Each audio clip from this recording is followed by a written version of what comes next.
지금 현재 20년째 선교지에서 사역하고 있습니다. 캄보디아의 전통 의상이 남자는 윗등을 벗고 사는 게 선교사님도 가시면 우통을 벗으시나요? 굉장히 힘들고 어려울 때마다 힘을 얻었던 그런 친구들이 있는데 안녕하세요, 아드리엘입니다. 그 편집이야. 잘랐어. 그게 양념이야. 쓸데없는 소리를. 그게 양념이야. 개인기 하나씩 할까요? 마이크만 잡으면 목사님들이 된다니까요. 홍대묘사라도 하나 해.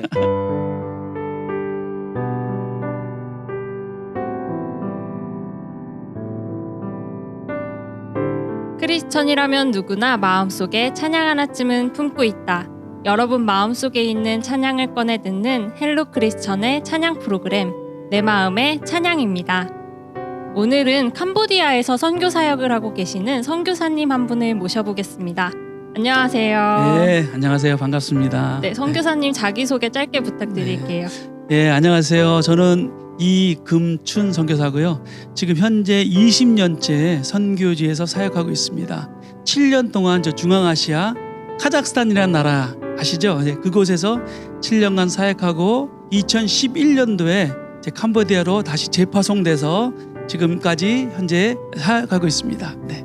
네, 선교사님 카자흐스탄과 캄보디아의 차이점이 있다면 어떤 게 있나요? 카자흐스탄은 되게 추워요. 겨울에는 한 영상 30도까지 떨어진 것 같아요. 그래. 그리고 여름에도 또 굉장히 더웠는데 그래도 거기는 좀 건조하기 때문에 그래도 좀 지낼만 하는데 캄보디아로 하는데 한낮의 온도가 38도, 그 다음에 체감 온도는 한 46도까지 정도 올라가고요. 추운 겨울이 몇 도냐면 우리 대한민국의 22도면 감기가 걸려서 힘든 온도입니다. 그래서 굉장히 추운 나라에다가 굉장히 더운 나라 가서 처음에 적응하는 게 되게 힘들었어요. 그러면 그렇게 적응할 수 있었던 비결이 있다면 어떤 게 있나요? 비결은 없고요. 뭐 사람이 살다 보면 그 기후에 맞춰지는 것 같아요. 그래서 카자흐스탄은 러시아 연방이라서 한 겨울에도 반팔을 입고 살 정도로 그렇게 난방 시스템이 잘 돼 있는데 이 캄보디아로 갔더니 옷을 자동적으로 벗게 만들어요.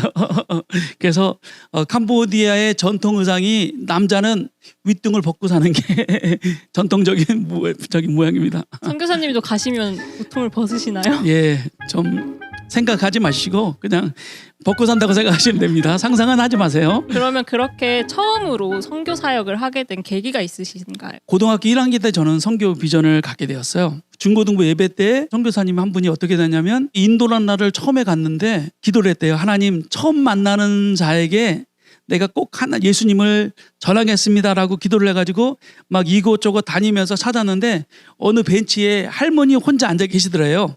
그래서 하나님 감사합니다. 저 할머니에게 내가 복음 증거하겠습니다 하고 할머니 찾아가서 짧은 영어로 할머니 예수란 분을 아십니까? 그렇게 질문을 던졌대요.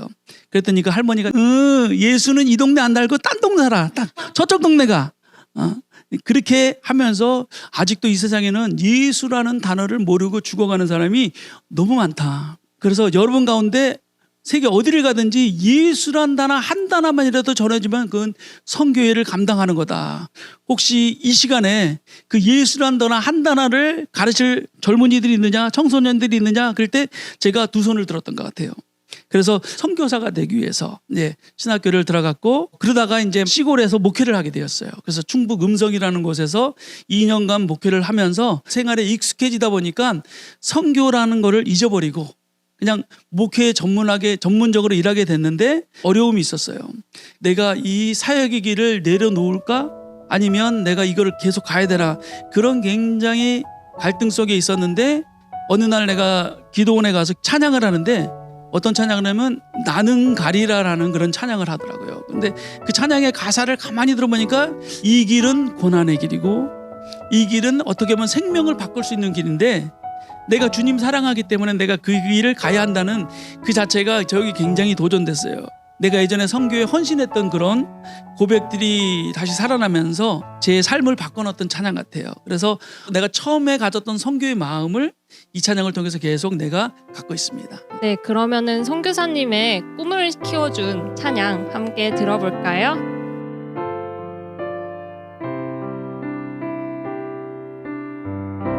비바람이 갈 길을 막아도 나는 가리 주의 길을 가리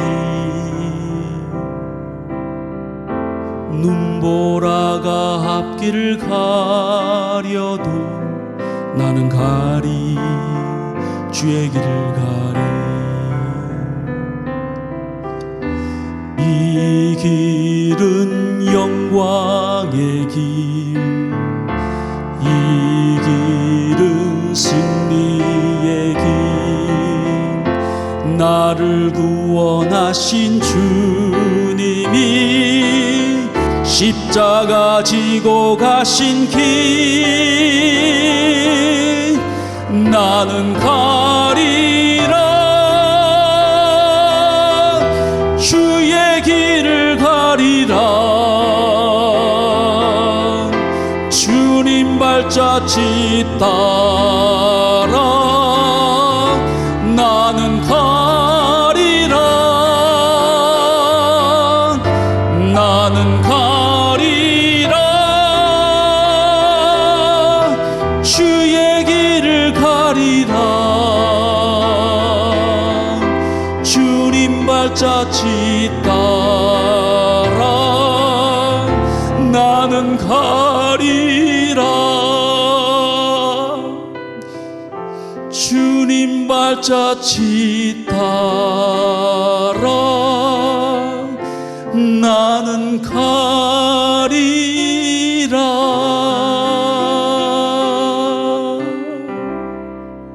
감동이 저한테도 전해지는데요. 예. 그러면은 선교사님은 지금 하시는 사역이 어떻게 되시나요? 처음에 이제 7년간 이슬람인 국가에 있는 이슬람 사역을 하다가 이 캄보디아라는 나라를 딱 가게 됐는데 이 캄보디아는 이슬람하고는 좀 문화가 좀 달라서 어떻게 사역을 해야 되나 고민을 하다가 가만히 시골 마을 이곳저곳 다니는데 깜짝 놀란 것은 아이들이 너무 많다는 거예요. 그래서 제가 이제 선임 선교사들한테 물어보니까 캄보디아 인구가 한 1,600만 명 정도 되는데 그중에 80%가 30세 미만일 정도로 아이들이 많다고 해요. 그래서 제가 왜 그렇게 캄보디아가 아이들이 많습니까 했더니 아마 1976년서부터 1980년도까지 약 4년 동안 캄보디아에 아픔이 있었어요. 킬링필드 사건입니다. 공산화시키기 위해서 반대하는 사람을 죽이길 차겠는데 인구의 3분의 1을 죽이면서 그때 많은 사람들이 죽었어요.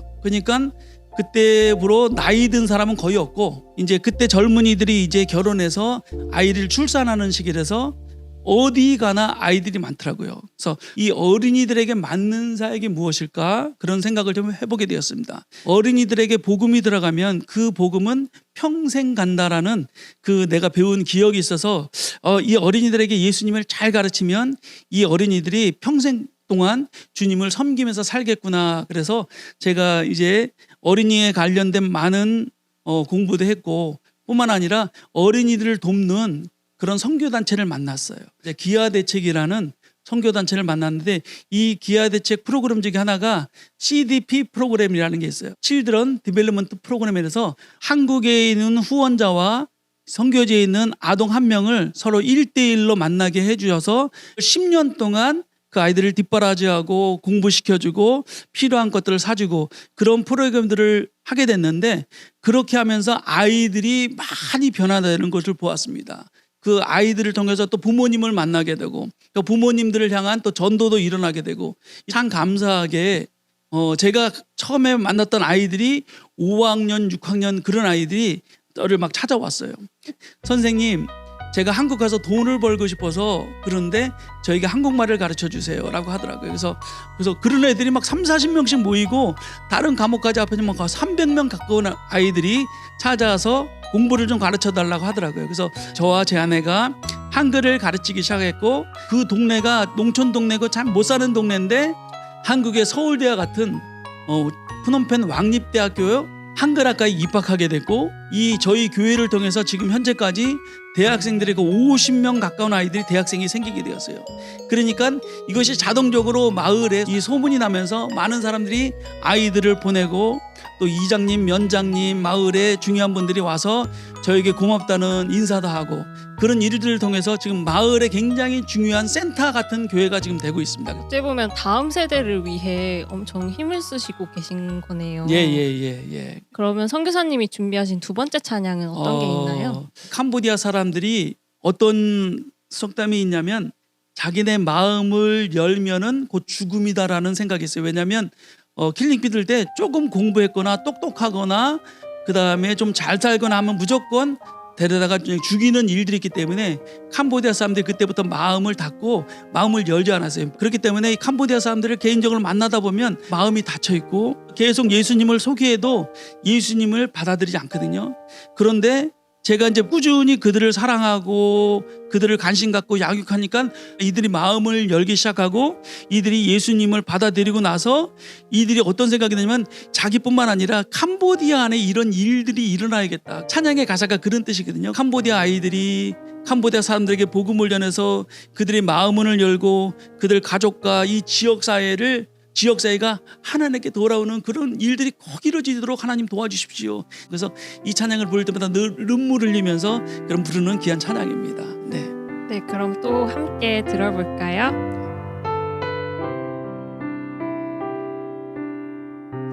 Mundar stai dal bansam na chen to dam bai tvo kat bai pre Yesu song nu tong nhang nhang cô to chỉ bốn ba cho 그대 없너리 롱뜨프네 따용 검하티탄 땀달 프레스 선냐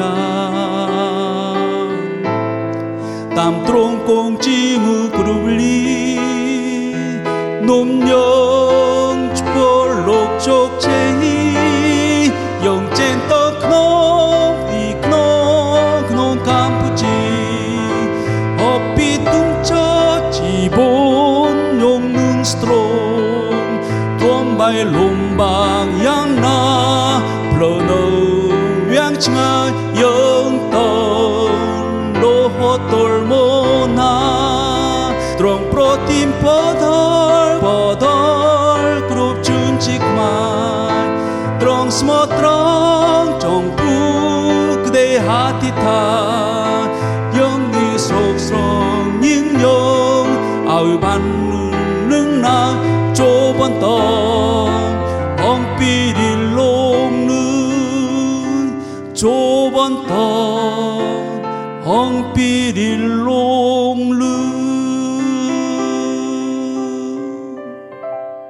캄보디아에 있는 아이들 중에 혹시 기억에 남는 아이가 있나요? 캄보디아가 이제 일요일에 아무 행사도 잡지 않았는데 기독교 단체나 NGO 단체가 들어오니까 절에서 하는 행사를 잡기 시작해요. 그러니까 어느 날 제 아내가 이제 교회에서 아이들을 기다리고 있는데 아이들이 한 명도 안 오는 거예요. 그래서 되게 마음적으로 힘들고 우리 둘이 그래도 기도하고 주님께 예배 드립시다 막 하고 기도하고 같이 찬양하고 막 있는데 갑자기 한 4-5명이 막 헐레벌떡 들어오는 거예요. 그러면서 아니 니네 왜 절에 행사 가지 않고 왜 여기 오니 그랬더니 우리가 선생님을 통해서 예수님을 알게 됐는데 이제는 저희는 절에서 하는 행사가 중요한 것이 아니라 교회에 나와서 예배 드리는 것이 너무 중요하다고 생각해서 제가 그거 가서 출석만 부르고 막 지금 헐레벌떡 뛰어오는 거예요. 제가 그 이야기의 고백을 딱 들었을 때 정말 하나님이 울컥 눈물을 주시더라고요. 예. 그 친구 이름이 빰삐섯이라는 친구인데 지금 그 친구가 무엇을 하냐면 우리은행에 취직을 돼서 굉장히 월급도 잘 받고 굉장히 좋은 환경 속인데 어느 날 딱 찾아왔는데 선생님 제가 세상 일 하는 것이 너무 즐겁지가 않습니다.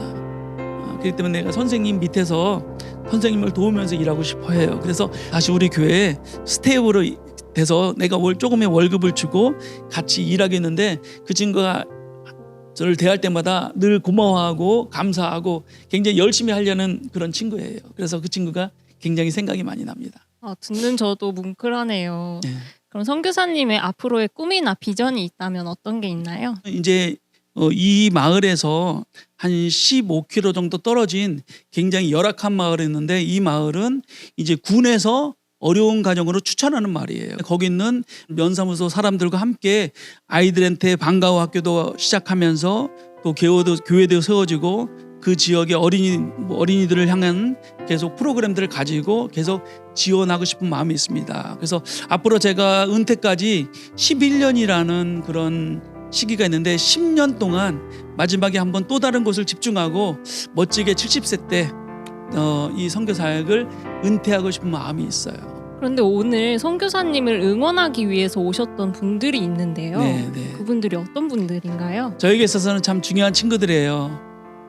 예수 믿기 전에 친구들은 다 떠났는데 신학교에서 만났던 귀한 친구들이 있어요. 그래서 굉장히 힘들고 어려울 때마다 힘을 얻었던 그런 친구들이 있는데 그 친구들이 이름이 뭐냐면 같이 중창 활동을 했던 아드리엘 중창단이라는 아드리엘이요? 예. 어디서 많이 그래서 들어본 것 같은데요. 아드리엘 이 친구들이 오늘 저를 보기 위해서 왔고 또 저에게 힘을 주기 위해서 이것을 방문했다는 얘기 들었습니다. 네. 그러면 이 자리에 한번 모셔볼까요?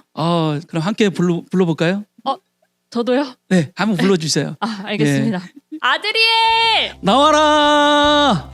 안녕하세요, 아드리엘입니다. 저희는 대전에 있는 한국침례신학대학교 신학과 아드리엘 중창단입니다. 1986년 5월 달에 8명으로 구성된 중창단인데요. 오늘날까지 언 40년 동안 이렇게 교제를 나누고 있는 중창단입니다. 오늘 우리가 6명이 이렇게 선교사님을 위해서 모였는데 다른 친구들은 어디가 있나요? 아까 8명이라고 했는데 나중에 한 분이 더 와서 전체적으로는 9명이고요. 사실 그리고 두 분은 미국에서 지금 목회를 하고 있습니다. 또 우리 사랑하는 친구 한 명은 몇 년 전에 하나님 나라로 갔습니다. 이렇게 지금 6명이 남아서 우리 하나님 앞에 찬양하고 이렇게 오늘 방송에 출연하게 됐습니다. 앞으로 우리 아드리엘에 대한 계획이나 개인의 계획들을 좀 간단하게 좀 소개할 수가 있나요? 개인적으로는 여러 또 많은 소원이 있지만 우선 사랑하는 친구들이 각자의 영역에서 그 자리에서 하나님의 부르심이 있으니까 그 부르심 앞에 충성스럽게 잘 마무리하는 그 길까지 가는 것이 우리의 남은 사역의 아마 계획이 아닐까라고 생각해 봅니다. 예, 그래요. 찬양. 개인기 하나씩 할까요? 마이크만 잡으면 목사님들이 된다니까요. 홍대묘사라도 하나 해. 우리가 함께 찬양 한 곡을 했으면 좋겠습니다. 지난번에 우리 경건회를 하면서 함께 불렀던 그 찬양이 굉장히 기억이 나는데 해외에 나가 있던 아니면 우리 국내에서 목회 사역을 하던 아니면 또 천국에 가 있는 그런 친구들 그런 모두를 아우르면서 그런 생각이 들더라고요. 내 마음이 평안하고 기쁨이 있고 그것이 우리가 진정으로 바라는 모습들이 아닌가 그런 차원에서 이 곡을 우리가 함께 불러보도록 하겠습니다.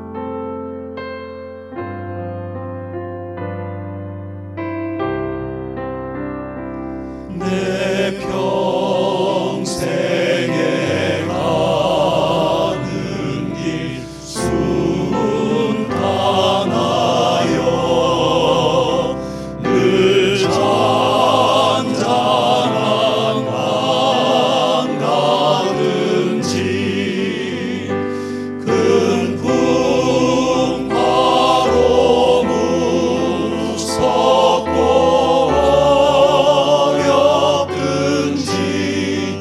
나의 영혼은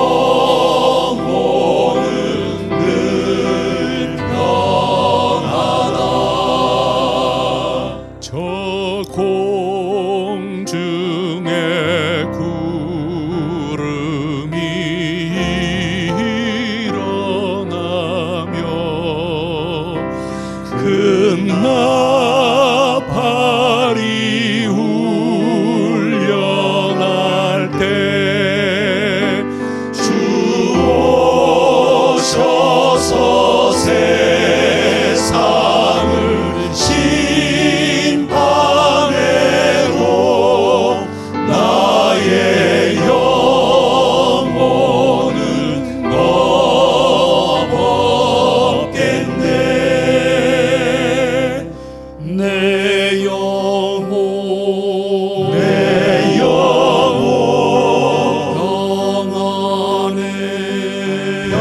평안해 내 영혼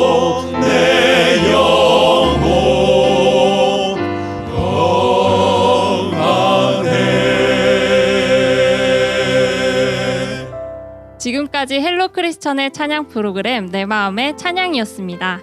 크리스천이라면 누구나 헬로 크리스천. 가자. 너희도 캄보디아 가자. 캄보디아 가자. 너희도 캄보디아 가자.